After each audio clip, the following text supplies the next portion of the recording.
Welcome back to another edition of Sounds Right Media. My name's Anthony. And I'm Brian. And we are here to bring you a video on one of our potential big stocks in the future. But before we get into that, this is Brian. Brian is a professional stock trader of 37 years, and he has gained a lot of knowledge that is useful to the average Joe like myself. Brian is going to give us some insight into a potential winner, big gain stock in the future. But before we get into that, guys, click that like button, subscribe to the channel, comment down below, and if you have any information that you'd like to add to the video or anything you think we missed, please comment. We will interact with you. Brian is out there in the comments. I'm out there in the comments. So let us know what you think. So today's winner that we really like is LightPath Technologies, LPTH. And Brian and I are going to get into what we see happening in the future for LightPath Technologies. In my opinion, it's a very undervalued stock, fundamentally sound stock. And just a little bit of history on this. About a year ago, maybe 14 months ago, right? Brian gave me a little tip on LightPath Technologies when it was at $1. I invested $2,000 into LightPath, and I wrote it into the fives. Brian told me to sell, I sold, and made a lot of money. And today, we see some value and some opportunity here. So Brian, let's get into this. What is it with LightPath Technologies? Why do you like it? Well, Ant, this is a company that I followed for years, and this is a company that actually was founded back in 1985. They've got some 360 employees plus, and I really like this company strictly from a fundamental basis. Right. Great value, great fundamentals, and I think this is a stock that long-term investors will do quite well in.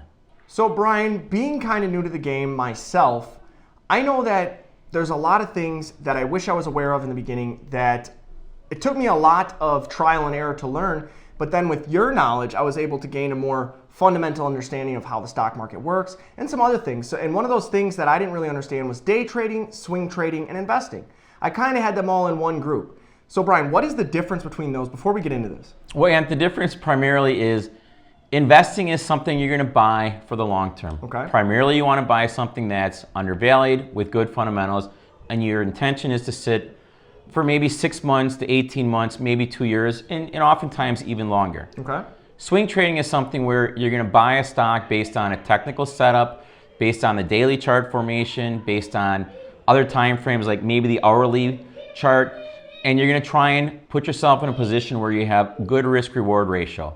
So you're looking at a trade from anywhere between a couple of days to maybe upwards of a couple of weeks, probably maximum, more likely under a week. And day trading is when you come down to, I'm going to buy a stock today or short a stock today, and I'm going to be out by the end of the day. I'm not carrying the position overnight. And on something like that, you're looking at maybe combining the daily chart, but more importantly, say the hourly pattern and an intraday pattern, maybe dialing it down to maybe a 5 or a 10-minute chart pattern, and kind of combining all of it together. But with investing, swing trading, and day trading, there's a lot of subsets of criteria that goes into each one of those types of trades or investments. Okay. It's not just cut and dry, a fast set of rules. There's a lot of different variables that take place, but that's kind of the long and short of each one of those. Awesome. So now getting back to LightPath, Brian, how long has this company actually been around? And they've been around since 1985, and actually this was a big runner in the .com era. They're headquartered out of Orlando, Florida, and they've got some 360 plus employees. So it's not a company that, you know, is just a fly-by-night or anything like that. These guys have been around for a long time, and they've got a pretty nice business that they've got going here. What does LightPath Technologies actually do? Well, they design, they develop, and manufacture and distribute optical components and assemblies. And they're in a global market. Globally, they sell optical equipment.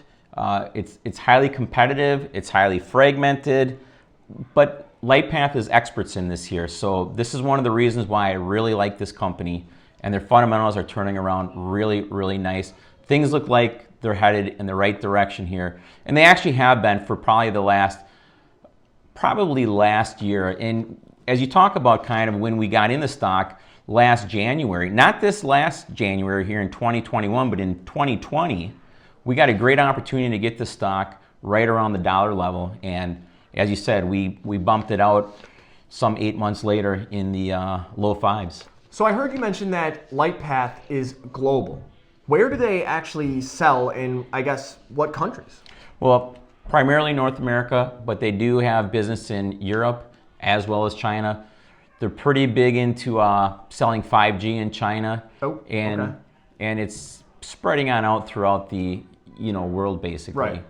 Now I knew a little bit about what LightPath sells, but from our discussion earlier, it seems like they sell to a lot of places or to a lot of industries. Yes. What are some of the industries that they actually sell to? Well, I've got a list here, Ant. They sell to the defense industry, medical device, laser-aided industrial tools, automotive safety application. And when I talk about that, I think about autonomous vehicles. Yep, which is huge right now. Which is huge.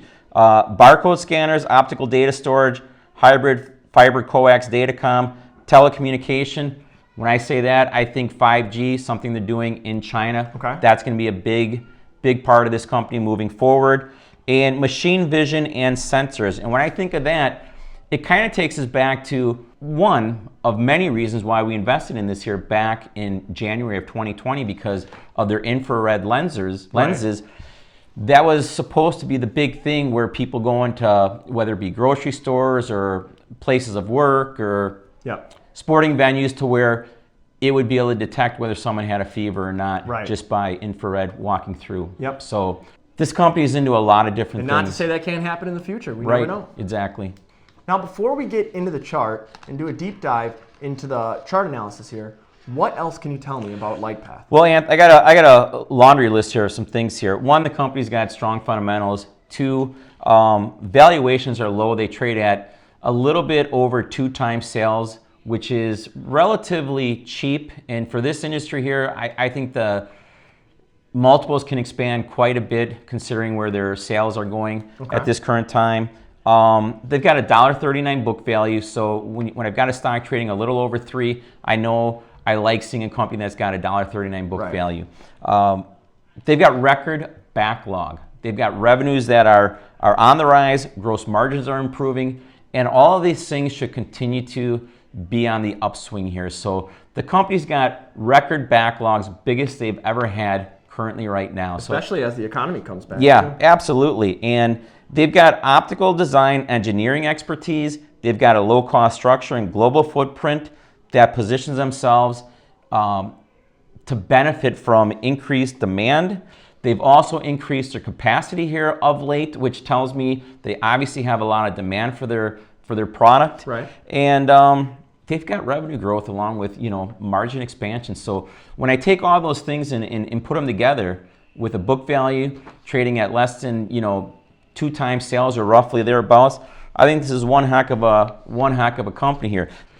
When I mentioned the factory expansion, January of 2020, they increased their capacity in Latvia. Also, we can take a look in June of 2020, they hired someone to specifically take over global sales and marketing, which tells me at the time they know where this is headed. Right. Something significantly larger as far as the sales and revenues go.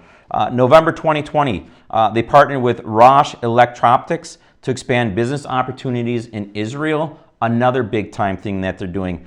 June of 2020, they also then were included in the Russell Microcap Index, which is a big thing as far as I'm concerned. You also had, going back to January of 2020, they opened a new European sales office.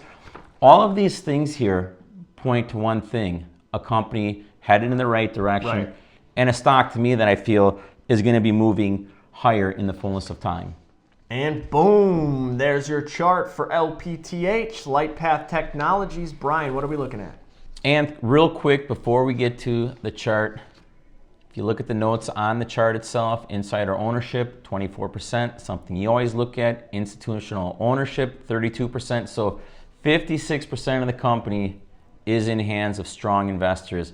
Shares outstanding, 26.5 million. That means the total shares issued by the company. Float, roughly 19.5 million. Those are total shares available for public trade. Shares short, 801,000. That's an increase of 250,000 since the last reporting period, which was late February. I find that of interest. I'll point out why I think that might have been the case. Strong fundamentals and attractive valuation, as we already talked about. A brief rundown on the chart here, Anth. Stock here early part of the year, like a lot of companies, had spikes to the upside. Stock trades up over $5. This was a good exit point here as the stock started to really accelerate to the upside, and there wasn't any news associated with it. Right. So early in the year, a nice pop, you got to be looking at taking profits. Whether one did or didn't, who can tell? So looking at the chart here, Ant, Lightpath took a run up in the early part of the year, up over 5, traded almost close to 550, and started backing off. This might have been a natural point to buy the stock when it came back and hit the 50-day moving average. And one would have been wise from a swing trading perspective to maybe step back in, because you can also take a look. The stock's got a little bit of a breakout level here, support level, tagging the 50-day moving average. But the number one here is wave one from the highs. A move back up takes you to a wave 2 point, okay? Kind of a move back up, sideways motion. Now we can start drawing a downtrend. Now you start breaking the 50-day moving average. And this is where I think in this time frame here, why the short interest went up from, say, 550,000 up over 800,000. I think people started seeing it break down below the 50-day moving average and started getting bearish. So now you've got a move down, comes down and tags the 200-day moving average, holds it on the initial push down. That's wave 3 to the downside. A rally back up is wave 4 into the 20-day moving average, and we're going to zoom in on this here just a little bit. And you can see a wave 4 move back up into the 20-day moving average, and then you come back down and you hit the 200-day moving average again, this red moving average line. Right. At that time, I tweeted out saying, I'm looking for 255 to 280 as an entry point. And lo and behold, the stock then comes down, breaks into a fifth wave move to the downside, takes out the 200-day moving average, and we trade as low as 278. And now we find ourselves moving back to the upside here. Now, if someone told me they were buying the stock here today at $3.10 or $3.20 for an investment, I wouldn't say, what are you doing? Because it's still a good price. Ideally, I'd have liked to have been a buyer from an investment perspective down below this 3 level, and I probably might be sitting on the sidelines waiting. But when I look at where the company's been, when I look at what they're doing, and I look at the fundamentals and all the valuation numbers, I think this is still a company that can be bought even at current levels. But like I said, I wouldn't begrudge anyone for being a buyer of it at this point from an investment only. If I'm looking to swing trade this here, I'm not buying this some 50 cents up off the lows. Right. So Brian, I know the stock had a nice little spike today, and we saw it get to about 324. Would you recommend that this could be a potential buying opportunity as an investment? Well, as you know, we're not financial advisors, so we never recommend anything. Are you asking me would I buy the stock right here as an investment? Let's put it this way.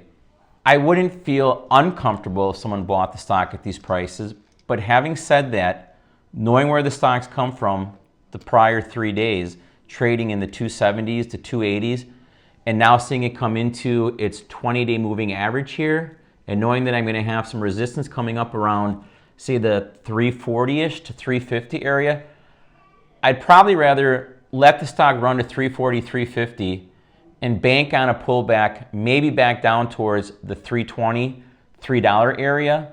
And the other thing one could think about doing is you can always leg into a position. So maybe you buy part of a position right here, and you sit back and you wait and see if you can get some kind of a pullback towards 3 and leg into the other part of the position. Right.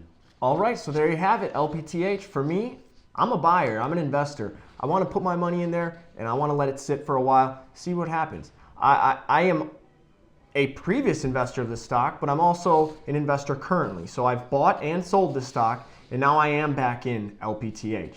I'm looking to let my money sit for a long time. I'm not looking for a swing trade here or a day trade. I am looking for an investment. So I see value in this company. I see potential in this company. Brian, any final thoughts? Well, yeah, a couple of things that I should make mention that I failed to mention before. There's two firms that follow this company, HB Wainwright and B. Riley. Both of them have $5.50 price targets on it. So, when I see the stock backing off from that, $5.50 range early part of January, and I see it back into the upper 2s just several days ago, right. I feel really, really good about owning this company here. And like he had asked before, I'd feel okay if someone bought the stock here in the low threes, because I think the stock has more potential than just the 5.5 area. And something that, we had talked about before, doing this video, and back in February, Apple was in talks with LiDAR suppliers and, for a self-driving vehicle. And a lot of the LiDAR stocks on that particular day took off, and so did LightPath, because LightPath is into that LiDAR as well, Right. infrared lenses. And the interesting thing is Luminar, which is ticker symbol LAZR, they're into specifically autonomous driving and advanced driver assistance system platforms. And LightPath rents some space in a Luminar office building in a district park there, so in Orlando. So there's a lot of ruminations that LightPath and Luminar potentially could, maybe merge. Maybe Luminar might take out LightPath, but certainly there's a very strong potential that LightPath is getting business from Luminar. So there's a lot of things going on with this company kind of behind closed doors that we don't know about. But bottom line for me is I think this is a stock that's fundamentally strong. Valuations are super, and I think the stock is going higher. I think it's probably at least a double for me long term. All right, so there you have it today for LightPath Technologies. My name is Anthony. And I'm Brian. And we will be bringing you more videos in the future. Click that subscribe button, and we'll see you next time.